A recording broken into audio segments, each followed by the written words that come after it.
नमस्कार मित्रांनो, आज आपण मुंबई महानगरपालिका 1888 ॲक्टचं प्रकरण 2 बघणार आहोत. तर चला सुरू करूया प्रकरण नंबर 2. त्याआधी तुम्ही दिलेल्या प्रकरण 1ला दिलेल्या प्रतिसादाबद्दल धन्यवाद. तर चला स्टार्ट करूया प्रकरण नंबर 2.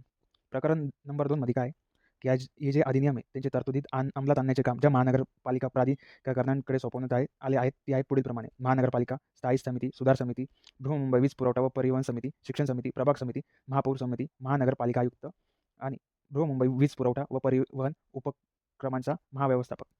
तर आपण हे बघू, महानगरपालिकेविषयी माहिती बघू. महानगरपालिका पुढील सदस्यांची मिळून बनलेली असेल. त्याचा ए पॉईंट काय आहे? प्रभाग निवडणुकींच्या वेळी प्रत्यक्ष निवडून आलेले 227 पालिका सदस्य. लक्षात ठेवा, 227 पालिका सदस्य. बी पॉईंटमध्ये महानगरपालिकेने विहित रीतीने नामनिर्देशित करावयाचे पालिका प्रशासनाचे विशेष ज्ञान किंवा अनुभव असलेले 5 पालिका सदस्य.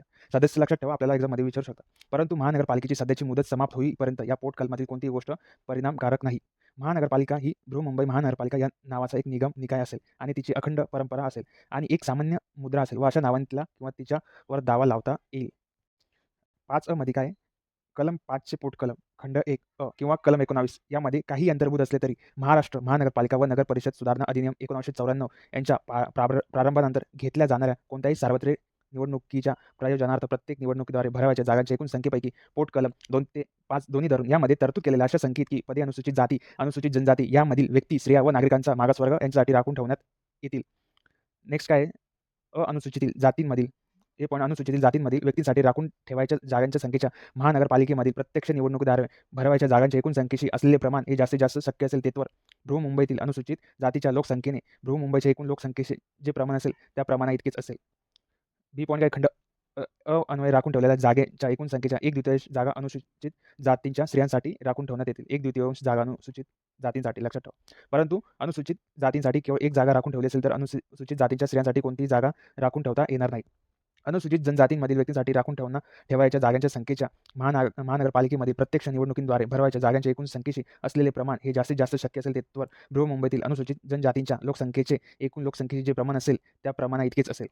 खंड अन्वये राखून ठेवलेल्या जागांच्या एकूण संख्येच्या 1/2 जागा अनुसूचित जनजातींच्या स्त्रियांसाठी राखून ठेवण्यात येतील.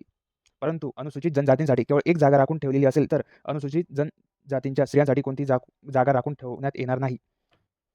प्रत्यक्ष निवडणुकीद्वारे भरवायच्या जागाच्या एकूण संख्येपैकी शक्य असेल तेथवर 27% जागा नागरिकांच्या मागास वर्गातील व्यक्तींसाठी राखून ठेवण्यात येतील. नेक्स्ट पॉईंट काय? खंड अन्वये राखून ठेवलेल्या जागांच्या एकूण संख्येच्या 1/2 जागा नागरिकांच्या मागास वर्गातील स्त्रियांसाठी राखून ठेवण्यात येतील. त्यानंतर प्रत्यक्ष निवडणुकीद्वारे भरवायच्या जागेच्या एकूण संख्येच्या 1/2 जागा अनुसूचित जाती, अनुसूचित जनजाती आणि नागरिकांचा मागास वर्ग यामधील स्त्रियांसाठी राखून ठेवलेल्या जागेच्या संख्येसह स्त्रियांसाठी राखून ठेवण्यात येतील. राज्य शासन पोटकलमे 2, 3, 4 व 5 या अन्वये राखून ठेवण्यात आलेल्या जागा निरनिराळ्या प्रभागांना आळीपाळीने नेमून देईल. पोटकलम 5 मधील स्त्रियांसाठी असलेले आरक्षण वगळून पोटकलम 2 आणि 3 अन्वये अनुसूचित जातींसाठी व अनुसूचित जनजातींसाठी असलेले जागांचे आरक्षण भारताच्या संविधानाच्या अनुच्छेद 334 मध्ये विनिर्दिष्ट करण्यात आलेल्या कालावधीनंतर परिणामकारक असल्याचे बंद होईल.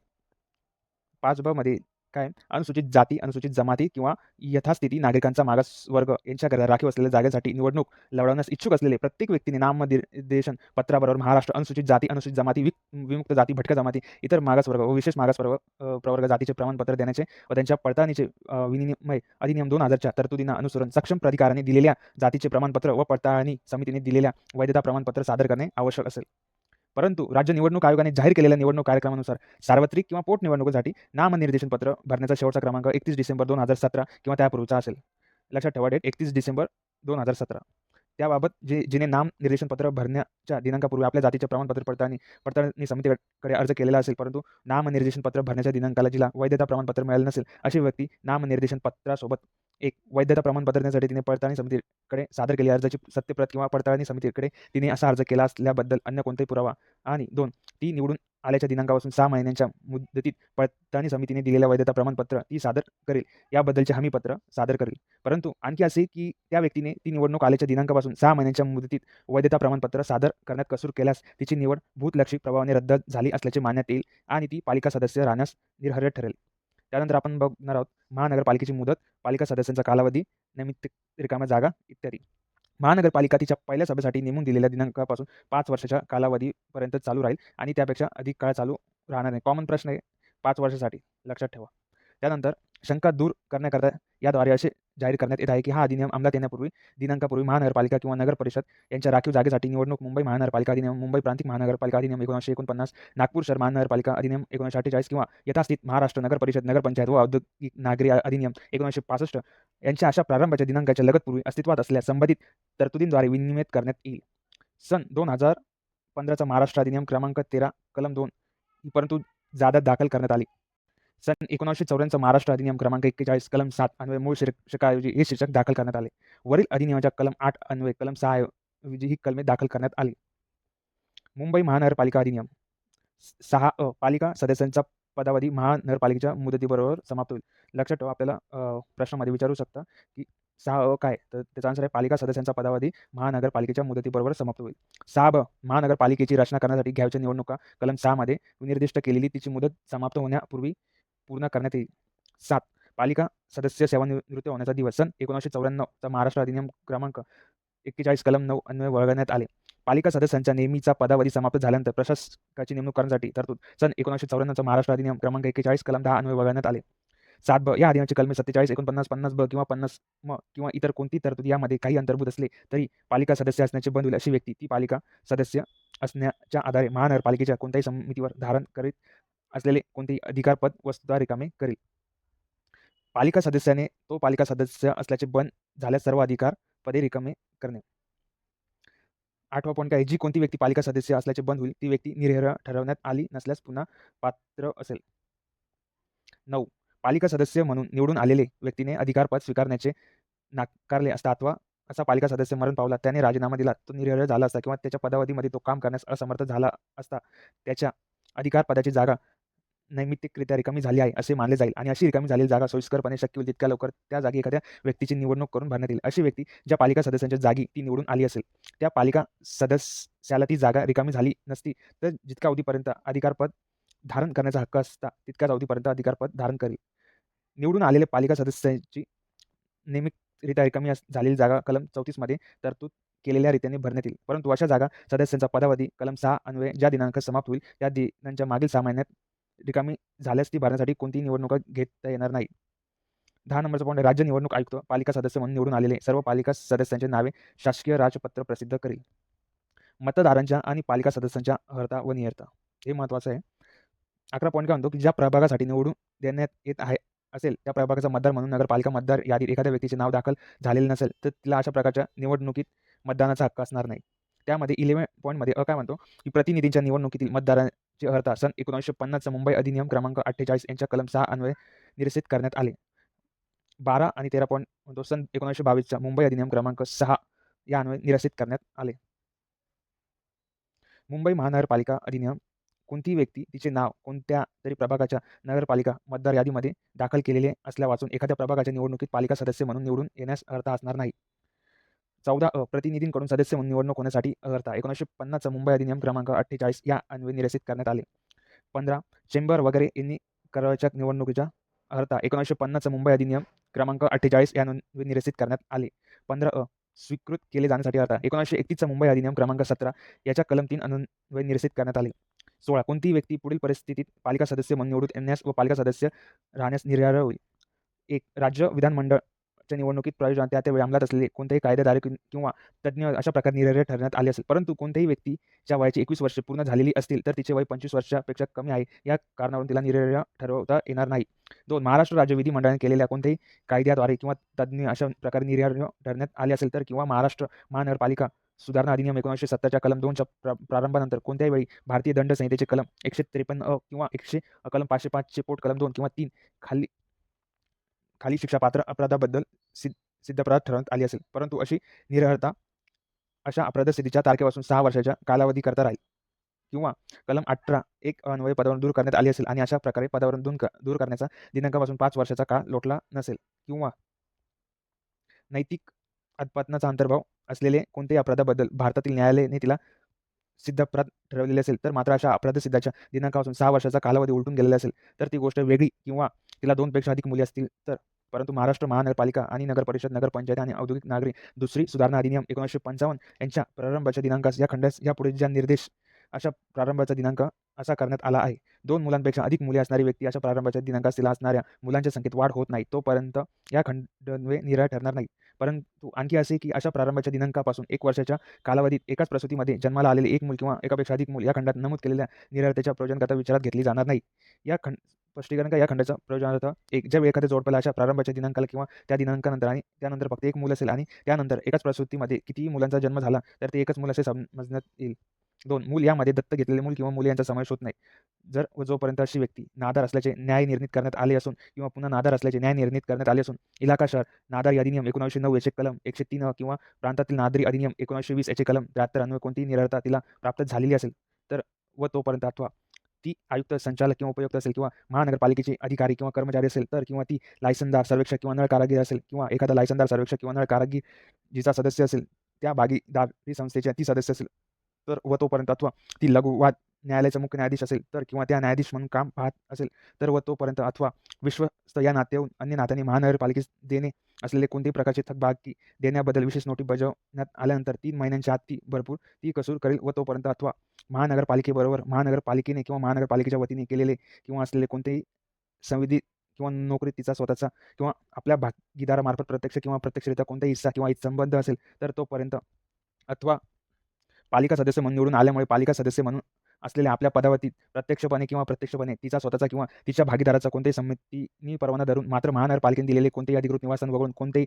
भाडेपट्ट्यात किंवा महानगरपालिकेने केलेले किंवा तिच्या वतीने करण्यात आलेल्या जमिनीच्या विक्रीत किंवा खरेदीत किंवा त्यासाठी करण्यात आलेले कोणतेही संविधित कोणताही हिस्सा किंवा हितसंबंध असेल किंवा ज्यात महानगरपालिकेचा किंवा आयुक्ताचा हितसंबंध असेल किंवा संबंध असलेल्या अशा कोणत्याही दाव्याचा किंवा कारवाईच्या बाबतीत त्यास पालिका सदस्य म्हणून निवडून आल्यानंतरही व्यावसायिक नात्याने व्यक्तीच्या किंवा जिचा जो भागीदार आहे किंवा जिने त्यास व्यावसायिक नात्याने कामावर लावले आहे अशा भागीदारी संस्थेच्या नावाने नोकरीवर ठेवून घेतले असेल किंवा नोकरीला लावून घेतले असेल तर परंतु जो पालिका सदस्य नागरी हक्क मिळवण्यासाठी किंवा न्याय सार्वजनिक घाराणी दूर करण्यासाठी विनामूल्य सेवा करीत असेल त्यास निराळता लागू असणार नाही. राज्य विधिमंडळाचे किंवा संसदेचे सदस्य असेल परंतु विद्यमान सदस्यांच्या सदस्यावर असा पालिका सदस्य म्हणून आलेला त्याचा चालू पदावधी समाप्त होईपर्यंत या खंडातील कोणत्याही गोष्टीचा परिणाम होणार नाही. परंतु आणखी असे की अशा पालिका सदस्याने दिनांक 7 ऑक्टोबर 2001 पासून 20 ऑक्टोबर 2001 महाराष्ट्र महानगरपालिका व नगर परिषद सुधारणा अध्यादेश 2001च्या प्रसिद्धीच्या दिनांकापर्यंतचा कालावधी केलेली कोणतीही कारवाई वैधरित्या करण्यात आल्याचे मानण्यात येईल आणि उक्त कालावधीत या खंडान्वये त्याला अनर्ह ठरवण्यात आलेले होते. केवळ याच कारणावरून अशा कारवाईस कोणत्याही न्यायालयात आव्हान देता येणार नाही.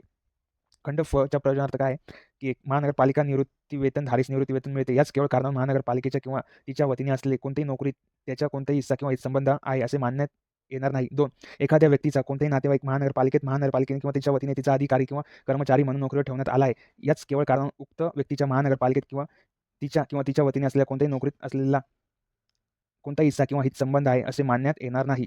स्पष्टीकरण 2 काय खंड एफ ए च्या प्रयोजनार्थ एक पालिका सदस्याने पालिका सदस्य म्हणून आपल्या स्थानाचा किंवा अधिकारपदाचा प्रत्यक्षपणे किंवा अप्रत्यक्षपणे वापर करून हिस्सा किंवा हितसंबंध संबंधित केलेला नसेल तर महानगरपालिकेकडून किंवा तिच्या वतीने करण्यात आलेल्या कोणतीही परवानगी किंवा लायसन यासह कोणत्याही पट्ट्यात जमिनीच्या खरेदीत किंवा विक्रीत किंवा त्यासाठी असलेल्या कोणत्याही करारात त्याचा कोणताही हिस्सा किंवा हितसंबंध असलेल्या मानण्यात येणार नाही. 2 परवानगी किंवा लायसन या शब्दप्रयोगाचा अर्थ भारतीय सुविधाधिकार अधिनियम 1882 च्या कलम 52 या व्याख्या केल्याप्रमाणे लायसन असा असेल. लायसनचा कलम लक्षात ठेवा तो आहे 52.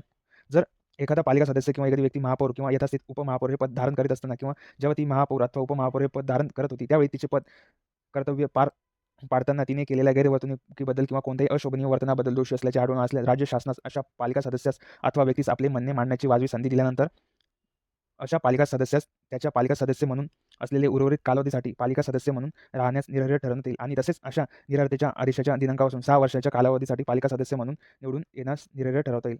लक्षात ठेवा 6 वर्षाच्या कालावधीसाठी अशा व्यक्तीस अशा निरर्थेच्या आदेशाच्या दिनांकापासून 6 वर्षाच्या कालावधीसाठी पालिका सदस्य म्हणून निवडून येण्यास निरर्ह ठरवता येईल.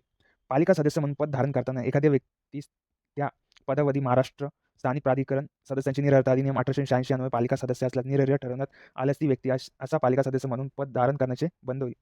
जर पालिका सदस्याने स्वतः त्याच्या बायकोने तिच्या नवऱ्याने किंवा त्याच्या अवलंबिताने या अधिनियमाच्या किंवा महाराष्ट्र प्रादेशिक नियोजन व नगररचना अधिनियम 1966 याच्या किंवा उक्त अधिनियमाखाली करण्यात आलेल्या नियमांच्या किंवा उपविधीच्या तरतुदीचा भंग करून कोणती बेकायदेशीर किंवा अनधिकृत बांधकाम केले असेल किंवा करीत असेल किंवा असे बेकायदेशीर किंवा अनधिकृत संरक्षण बांधकाम करण्यास प्रत्यक्षपणे किंवा प्रत्यक्षपणे जबाबदार असेल किंवा पालिका सदस्य या नात्याने मदत केलेली असेल किंवा कोणतेही बेकायदेशीर किंवा अनधिकृत बांधकाम पाडून टाकत असताना त्याचे शासकीय कर्तव्य पार पाडण्यास कोणते सक्षम प्राधिकारास लेखी पत्र देऊन किंवा प्रत्यक्ष जागेवर जाऊन अडथळा आणला असेल किंवा अडथळा आणण्यास प्रयत्न केलेला असेल तर पालिका सदस्य पालिका सदस्य म्हणून राहण्यास अनिर्ह ठरेल अशी अनर्हता उक्त अधिनियमाच्या तरतुदीन्वये संबंधित प्राधिकरणाने अशी संरचना बेकायदेशीर किंवा अनधिकृत असल्यास घोषित केलेल्या दिनांकापासून किंवा यथास्थित सक्षम प्राधिकाराविरुद्ध पालिका सदस्याने हस्तक्षेप किंवा अडथळा केल्याच्या दिनांकापासून पालिका सदस्य म्हणून त्याचा पदावधी शिल्लक असेपर्यंत असेल. जर राज्य निवडणूक आयोगाची अशा खात्री झाली असेल किंवा एखाद्या व्यक्तीने राज्य निवडणूक आयोगाने निर्धारित केलेल्या वेळेमध्ये आणि आवश्यक केलेल्या रीतीने निवडणूक खर्चाचा हिशोब देण्यास कसूर केली आहे आणि अशा प्रकारे कसूर होण्यासाठी तिच्याकडे कोणतेही योग्य कारण किंवा समर्थन नाही, तर राज्य निवडणूक आयोग शासकीय राजपत्रात प्रसिद्ध केलेल्या आदेशाद्वारे ती व्यक्ती अनर्ह असल्याचे घोषित करेल आणि अशी व्यक्ती अशा आदेशांच्या दिनांकापासून 3 वर्षांच्या कालावधीकरता पालिका सदस्य म्हणून राहण्यास किंवा पालिका सदस्य होण्यासाठी निवडणूक लढवण्यास अनर्ह असेल. अनर्ह म्हणजे पात्र नसणे. राज्य निवडणूक आयोगास कारणे लेखी नोंदवून पोट कलम 1 खालील कोणतीही अनर्हता दूर करता येतील किंवा अशा कोणत्याही अनर्हतेचा कालावधी कमी करता येईल. कोणत्या व्यक्तीस बृहमुंबई वीज पुरवठा व परिवहन समितीच्या सभेस उपस्थित राहण्याबद्दल फी मिळते, याच केवळ कारणावरून किंवा तिचा पोट कलम 1 खंड FA च्या तरतुदींच्या अधीनतेने महानगरपालिका किंवा तिच्या वतीने केलेल्या जमिनीचा कोणताही भाडेपट्टा, कोणतेही परवानगी किंवा लायसन यासह जमिनीची विक्री किंवा खरेदी किंवा त्यासंबंध केलेला कोणताही करार किंवा पैशाच्या कर्जासाठी असलेले कोणताही करार किंवा पैशाच्या फेडीसाठी फक्त दिलेली कोणती प्रतिभूती अथवा महानगरपालिकेच्या कारभारासंबंधी कोणतीही जाहिरात ज्यात देण्यात येत येत असे कोणतेही वृत्तपत्र अथवा महानगरपालिकेच्या वतीने आयुक्ताबरोबर जी संविदा करेल किंवा तिच्याकडून जी योजणूक केली जाईल अशी कोणतीही संयुक्त भांडवल कंपनी अथवा ती ज्या कोणत्याही वस्तूचा नियमितपणे व्यापार करीत असेल त्या वस्तूची कोणतेही एक सरासरी वर्षात एकूण 2,000 रुपयाहून अधिक नसेल इतक्या किमतीपर्यंत महानगरपालिकेच्या वतीने आयुक्तास अधूनमधून जी विक्री करण्यात येते ती विक्री या तिचा कोणताही हिस्सा किंवा हितसंबंध आहे याच केवळ कारण ती याप्रमाणे निर्णय असणार नाही किंवा अशा संविधित किंवा नोकरी तिचा कोणताही हिस्सा किंवा हितसंबंध आहे असे मानण्यात येणार नाही. नेक्स्ट 17.1 जो कोणताही पालिका सदस्य निकटपूर्वीच्या कलमात नमूद केलेल्या कोणत्याही कारणामुळे पालिका सदस्य असल्यास निरर्ह ठरेल अथवा तात्पुरता आजार किंवा महानगरपालिका मान्य करेल असे कोणतेही कारण करून एरवी लागोपाठ 3 महिन्याच्या अवधीत महानगरपालिका सभांना अनुपस्थित राहील. लक्षात ठेवा 3 महिन्याचा कालावधी. कोणत्याही कारणामुळे मग ते महानगरपालिकेने मान्य केलेले असो वा नसो लागोपाठ 12 महिन्याच्या अवधीत महानगरपालिकेच्या सभांना स्वतः अनुपस्थित राहील किंवा हजर राहील, असमर्थ होईल, तो पालिका सदस्य असल्याचे बंद होईल आणि लागोलाग त्याचे अधिकारपद रिकामे होईल. इथं लक्षात ठेवा कोणत्याही कारणामुळे लागोपाठ 12 महिन्यांच्या अवधीत महानगरपालिकेच्या सभांना स्वतःहून अनुपस्थित राहील किंवा हजर राहण्यास असमर्थ होईल, तो पालिका सदस्य असल्याचे बंद होईल आणि लागोलाग त्याचे अधिकारपदही रिकामे होईल. कोणतेही पालिका सदस्यावर सांगितलेल्या कोणत्याही कारणामुळे त्या अधिकारपदासाठी निरर्ह झाला आहे असे अभिकथन करण्यात आले असेल आणि अशा पालिका सदस्याचे ते अभिकथन मान्य नसेल तेव्हा अथवा आणि आपण पालिका सदस्याच्या अधिकारपदासाठी निरर्ह झालो आहोत किंवा नाही अशी कोणत्याही पालिका सदस्यांची शंका असेल तेव्हा अशा पालिका सदस्या किंवा इतर कोणत्याही पालिका सदस्य लघुवाद न्यायालयाच्या मुख्य न्यायाधीशाकडे अर्ज करता येईल आणि महानगरपालिकेने विनंती केल्यास आयुक्तांनी अशा न्यायाधीशाकडे अर्ज केले पाहिजे आणि उक्त मुख्य न्यायाधीश त्यास योग्य वाटेल अशी चौकशी केल्यानंतर अशा पालिका सदस्यांचा हा पालिका सदस्य असण्यास निरर्ह झाला आहे किंवा नाही याची निर्णय करेल आणि त्याचा निर्णय अंतिम असेल.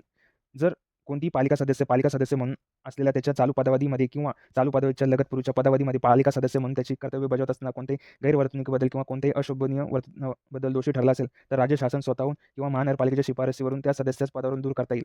पोट कलम 1च्या प्रयोजनार्थ कोणती पालिका सदस्य दूर करण्यास शिफारस करणारा कोणताही ठराव महानगरपालिकेकडून आणि पदावरून दूर करण्याचा कोणताही आदेश राज्य शासनाकडून तो ठराव किंवा आदेश ज्या कोणत्याही पालिका सदस्याशी संबंधित असेल त्यास अशी शिफारस किंवा यथास्थित आदेश का काढण्यात येऊ नये याचे कारण दर्शवणे वाजवी संधी देण्यात आल्याखेरीज संमत करता येणार नाही. परंतु असे की महानगरपालिकेचा त्याबद्दल अनावश्यक कारवाई करण्याकरता 1 महिन्याचा कालावधी दिल्याखेरीज राज्य शासन स्वतःहून पालिका सदस्याला दूर करण्याचा कोणताही आदेश काढणार नाही. ज्या प्रकरणात राज्य शासनाचे पोट कलम 1 आदेश दिला आहे अशा प्रकारे प्रत्येक प्रकरणामध्ये अशा पालिका सदस्यास राज्य शासनाने आदेश काढून निरर्थेपासून मुक्त केले नसेल तर अशा आदेशांना दिनांकाच्या 5 वर्षांच्या कालावधीसाठी पालिका सदस्य म्हणून राहण्यास किंवा पालिका सदस्य होण्यास किंवा इतर एखाद्या स्थानिक प्राधिकरणाचा परिषद सदस्य किंवा सदस्य होण्यास निरर्ह असेल असा निरर्थेपासून मुक्त करणारा आदेश काढण्याचा अधिकार राज्य शासनाद्वारे देण्यात येत आहे.